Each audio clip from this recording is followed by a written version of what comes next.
আসসালামু আলাইকুম সম্মানিত অডিয়েন্স, আপনাদেরকে আজকে একটা সেটআপ বক্স দেখাবো। সেটআপ বক্সটা পাওয়ার আসে না, আর কি কারণে পাওয়ারটা আসতেছে না আপনাদেরকে এইটা আমি মাপিয়ে দেখাবো। এক নম্বর কথা। দুই নম্বর কথা হলো, এই সেটআপ বক্সটা এখনও ওয়ারেন্টি আছে, কিন্তু ওয়ারেন্টিতে এখনও পাঠায় নাই, এখনও ওয়ারেন্টি সিল এইখানে ছেড়ে নাই। আপনারা তা দেখতেছেন আমার ভিডিওর মাধ্যমে। তো আপনাদেরকে এটা কি পাওয়ারটা কী কারণে আসতেছে না আপনাদেরকে আমি দেখাবো। আর আপনারা আমার ভিডিওর শেষ পর্যন্ত থাকবেন, আপনাদেরকে এই কাজটা বুঝিয়ে দেওয়া হবে। আপনারা যদি আমার চ্যানেলে নতুন হয়ে থাকেন, অবশ্যই চ্যানেলটা সাবস্ক্রাইব করে পাশে থাকবেন। সেটআপ বক্স, ডিশের আকাশের সেটআপ বক্স এবং ডিশ লাইনের সেটআপ বক্স, এগুলা আপনাদেরকে সার্ভিসিং করে দেখাবো।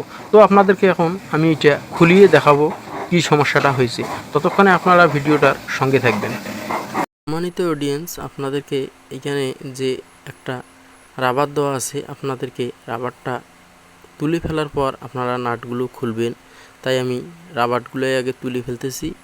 এই খোলার জন্য আমি এখন স্ক্রুড্রাইভার ব্যবহার করতেছি। এইখানে মাথায় রাখতে হবে, এখানে তিনটা জায়গায় নাট থাকে আর একটা থাকে না। সেটা হচ্ছে এন্টিনারের কাছে যে পোলটা দেখা যায়, ওইখানে নাট নাই। তো আপনাদেরকে আমি নাট খোলাটা দেখাইলাম। এখন চলুন এইটা খোলার উপায়টা দেখে দেবো। তো আপনারা এইখানে ছুরি ব্যবহার করে চাড়া দিবেন, বক্সটা আনবক্সিং হয়ে যাবে। তো আপনাদেরকে আমি এখন মিটার দিয়ে মাপি দেখাবো কি সমস্যাটা এখানে ফেস করতেছি। আপনারা সঙ্গে থেকে ভিডিওটা কন্টিনিউ করবেন, আপনারা কাজটা বুঝতে পারবেন। তো সর্বপ্রথম আমি এখানে আমার পিন্টের মাথায় দেখলাম ভোল্ট আছে কিনা। দেখুন এইখানে আমার মিটার সিলেক্ট করা আছে 10 ভোল্টে, এইখানে 10 ভোল্ট শো করতেছে। আপনাদেরকে আমি এইখানে লাগিয়ে দেখাবো। দেখুন এইখানে আমি লাগাইলাম, এইখানে কীরকম পরিমাণে শর্টটা এইখানে ফিল করা হচ্ছে আপনাদেরকে আমি দেখাইতেছি। দেখুন এইখানে 12 ভোল্ট কীরকম ঝাঁকি মারতেছি। তো আপনারা ভিডিওটা কন্টিনিউ করুন। আমি এই সার্কিটটা খুলে রিমুভ করে নেই, ভোল্টেজটা কোথায় শর্ট হয়ে আছে আপনাদেরকে একটু দেখে নেব। দেখুন আমি এইখানকার সার্কিটটা এ যাবত কোনো মেকার হাত দেয় নাই, যদিও পাওয়ারজনিত সমস্যা। আপনারা একটা জিনিস মাথায়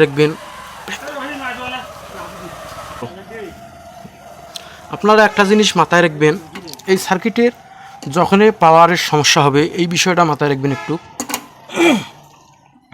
এইগুলো আইসির কোনো প্রকার কোনো সমস্যা হয় না। এই আইসিগুলো যতক্ষণে ফুটি যাবে না ততক্ষণে এই আইসিগুলোর কোনো সমস্যা হবে না। তো আপনাদেরকে একটু কথা মাথায় রাখতে হবে। আপনারা এই সর্বপ্রথম এই ক্যাপাসিটারগুলো চেক করে করে দেখবেন এই ক্যাপাসিটারগুলো ঠিক আছে কি না। যদি ক্যাপাসিটারগুলো ঠিক থাকে তাহলে বুঝবেন আইসির সমস্যা, পাওয়ার মেইন আইসি। আপনারা এইখানকার মেইন আইসিগুলো টেস্ট করে দেখবেন। যেহেতু এইখানকার আইসিটা যে মেইন আইসিটা, এইখানে 2টা ভোল্টেজ ঢুকতেছে, সেটা হলো ভোল্ট ঢুকি 5 ভোল্ট হইতেছে। আর এইখানে যে 5 ভোল্ট ঢুকিয়ে আবার ফির 1.1 ভোল্ট হইতেছে।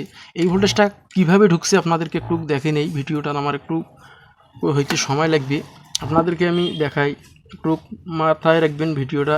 এই কয়েলটা যে করছে, এই কয়েলটা দিয়ে এইখানে একটা ফুটে আছে, এই কয়েলটা দিয়ে ভোল্টেজটা পাসিং করে নিছে এই ক্যাপাসিটারের মাথা দিয়ে। এইখানে একটা ফুটে দেখা যাচ্ছে আমার স্ক্রুড্রাইভারের মাথায়, ওই ফুটে দিয়ে ভোল্টেজটা ডাইরেক্ট এই গেজটা নিছি। এই গেজটা নিয়ে আবার করছে কি ডাইরেক্ট এই দেখুন এইখানে ভোল্টেজটা ঢুকিয়ে দিছে এই আইসি। এইটা ভোল্টেজটা যে ঢুকলো 1.1 ভোল্ট, এইটা আইসিটা কী করতেছে স্টার্ট নেওয়ার জন্য। আর এইখান থেকে যে রেগুলেটরটা এখানে আছে 3.3 ভোল্টের যে রেগুলেটরটা, আপনারা এই রেগুলেটরের ভোল্টেজটা আপনারা এই আইসি 3.3 ভোল্ট এই রেগুলেটর থেকে ঢুকতেছে। এই রেগুলেটর থেকে কিভাবে ঢুকতেছে আপনাদেরকে একটু ফলো করে দেখাই, আপনারা তা দেখতে পারবেন। এইখানে দেখুন এই গেজটা এদি সরাসরি এইখানে আসছে। এইখানে যে একটা পোল দেখা যাচ্ছে, এই পোলটার মাধ্যমে এইখানে ভোল্টেজটা জাম্পারিং করছে। জাম্পারিং করে ঘুরেছে কোন দিকে আপনাদেরকে একটু দেখে নেই। এই জাম্পারিংটা আবার এই দেখুন ছোট্ট একটা জাম্পারিং, এইটার থেকে এই তো ফুটাটার থেকে এই ফুটাতে আর একটা জাম্পারিং করি এই ভোল্টেজটা। এইখানে 2টা ভোল্টেজ ঢুকতেছে, এইটা হইতেছে 1.1 ভোল্ট আর এইখানে হইতেছে 3.3 ভোল্ট। আপনাদের 2টা ভোল্টেজে আইসিটা কিক করতেছে স্টার্ট দেওয়ার জন্য। আপনারা বিষয়টা একটু মাথায় রাখবেন। তো আপনারা দেখবেন যে এইখানকার যে পেপারগুলো শর্ট হয়ে আছে কিনা, আপনারা এইটাই আগে দেখবেন। দেখার পর আপনারা নাড়ি দেখবেন এই রেগুলেটরগুলো যে এইখানে 3.3 ভোল্টের রেগুলেটর আছে, এই 3.3 ভোল্টের রেগুলেটর আছে, রেগুলেটরটা হিট হচ্ছে কিনা। প্লিজ। তো আপনারা আর একটা উপায় দেখতে পারবেন, আমি আপনাদেরকে এই জিনিসটা দেখাই। এইখানে 1 কিলো হোমসে আপনারা মিটারের হাতাটা সিলেক্ট করে নেবেন, আর 2টা মিটারের হাতা একখানে করবেন, দেখবেন এটা রিডিংটা শো করতে। তারপর মিটারের 2টা হাতা একখানে করবেন, যদি রিডিংটা আপনারা এখানে দেখতে পারেন তো তাহলে আপনারা করবেন কি, এইখানে যে গ্রাউন্ড নামে একটা জায়গা আছে, সেটা হলো আপনাদের HDMI পোর্ট বা এখানে USB সকেটের চেম্বারটা আপনারা যে কোনো একটা চেম্বারে এখানে লাগাই দিবেন, গ্রাউন্ড কানেকশনটা ঝালাই দিয়ে দিবেন, দিয়ে ক্যাপাসিটারলার অপর সাইডে এইভাবে ধরবেন। এক সাইডে ডাইরেক্ট দেখাবে, এক সাইডে দেখাবে না। আপনারা যদি 2টা ক্যাপাসিটার যদি খারাপ পান তাহলে 2 সাইডে এই রিডিংটা ডাইরেক্ট দেখাবে। যখন দেখুন এইরকম যখন ডাইরেক্ট দেখাচ্ছে, এখানেও তা ডাইরেক্ট দেখাবে। কিন্তু আপনারা সর্বপ্রথম দেখবেন এক সাইডে যদি ডাইরেক্ট দেখায় তাহলে বুঝবেন ঠিক আছে, 2 সাইড ডাইরেক্ট দেখাইলে ঠিক নেই। তো এইভাবে প্রতিটা ক্যাপাসিটার আপনারা চেক করে নেবেন। চেক করার পর দেখবেন সমস্যাটা আপনাদের কোথায় সমস্যাটা ধরা পড়ে। তো আমি এই ক্যাপাসিটারটায় ডাইরেক্ট দেখতেছি, এইখানে বলো আবার আপনার এই ক্যাপাসিটিটা ওঠে দিতে হবে, দিয়ে আপনাদেরকে সিগন্যালটা এখানে মাপি দেখতে হবে ঠিক আসে কিনা। তো আপনাদেরকে দেখাইতেছি এই পেপারটায় বা এই ক্যাপাসিটারটায় শর্ট। তো আপনাদেরকে এইটা আমি রিমুভ করে দেখার আগে এখানে আমি ভোল্টেজটা লাগিয়ে দিয়ে মাপি দেখাবো কীরকম পরিমাণে ঝাঁকি মারতেছে। আপনারা একটু অপেক্ষা করুন।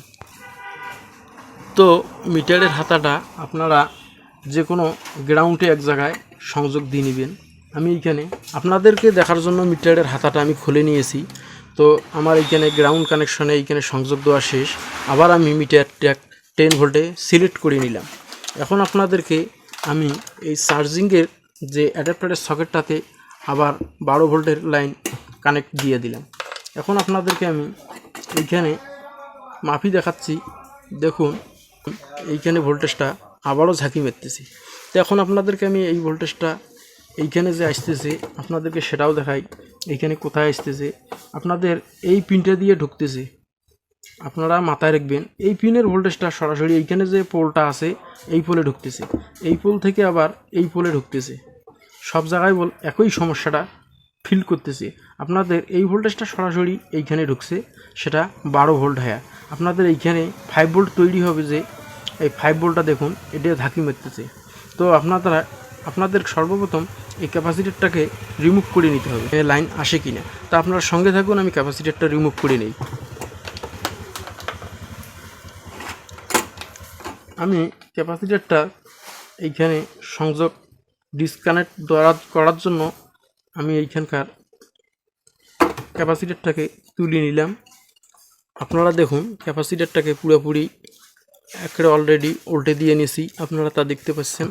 এখন আমি এইখানে ডিসকানেক্ট করে নিয়েছি, তা আপনারা দেখতে পাচ্ছেন। এখন আমি এইখানে পাওয়ারটা আবার এইখানে একত্র করলাম, লাইন দেওয়ার জন্য রেডি করছি। আমি সকেটটা ঢুকিয়ে দিলাম, দেখুন আমার পাওয়ারটা পুরোপুরি ওকে হয়েছে। তো সম্মানিত ভিউয়ার্স, আপনাদের একটা কথা বলে রাখি, যে সম্মানিত গ্রাহক আপনাদেরকে এই সেটআপ বক্স রিপেয়ারিং করার জন্য দেয়, আপনারা অযথা অন্য কোনো যে মেকারের অভিজ্ঞতা কম আছে এই সেটআপ বক্সের উপর তাদের হাতে তুলে দিবেন না, অযথা আপনাদের সেটআপ বক্সটা পুড়িয়ে ফেলবেন। আমি আপনাদেরকে বলে রাখি, আপনারা অভিজ্ঞ টেকনিশিয়ার হাতে সেটআপ বক্স তুলে দেন, যাতে আপনাদের সেটআপ বক্স আমানত হিসেবে রানিং হয়।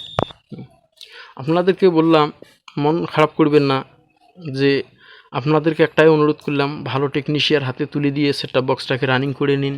তো আপনাদের কাছে আমি বলে রাখলাম, আপনার যে কারো কাছে দিবেন না সেটআপ বক্সটা তুলে, না হলে আপনাদের সেটআপ বক্সটা। যারা আমার চ্যানেলে নতুন ভিজিট করেছেন তাদেরকে অনুরোধ করলাম চ্যানেলটা সাবস্ক্রাইব করে পাশে থাকুন। যে কোনো সেটআপ বক্স বিষয়, আকাশের সেটআপ বক্স বিষয়, যে কোনো ডিশ লাইনের সেটআপ বক্সের বিষয়ে আপনারা আমার চ্যানেলের ভিডিও দেখে উপকৃত হতে পারবেন। তা সম্মানিত অডিয়েন্স, আমি সেটআপ বক্সটা এখানে আবার সেটআপ দিয়ে দিছি। আপনাদেরকে আর একটা জিনিস দেখাবো, সেটআপ বক্সটা আমার কীরকম পরিমাণে ওকে হইল আপনাদেরকে দেখে নেই। আপনারা হয়তো মনে করবেন যে অন্য কোনো সেটআপ বক্স ঠিক করে এই সেটআপ বক্সটার ইয়েটা দেখাচ্ছে, আমি না। আপনাদেরকে কখনো মিথ্যা তথ্য শেয়ার করব না আমাদের ইউটিউব চ্যানেলে। আপনারা তা বিশ্বাসের সহিত আমার ভিডিওগুলো ফলো করে আপনারা সার্ভিসিংটা শিখতে পারেন। তো আপনাদের কাছে একটাই অনুরোধ, ভিডিওটা যারা শেষ পর্যন্ত দেখেছেন তাদেরকে অসংখ্য ধন্যবাদ। ভালো থাকবেন, সুস্থ থাকবেন। আল্লাহ হাফেজ।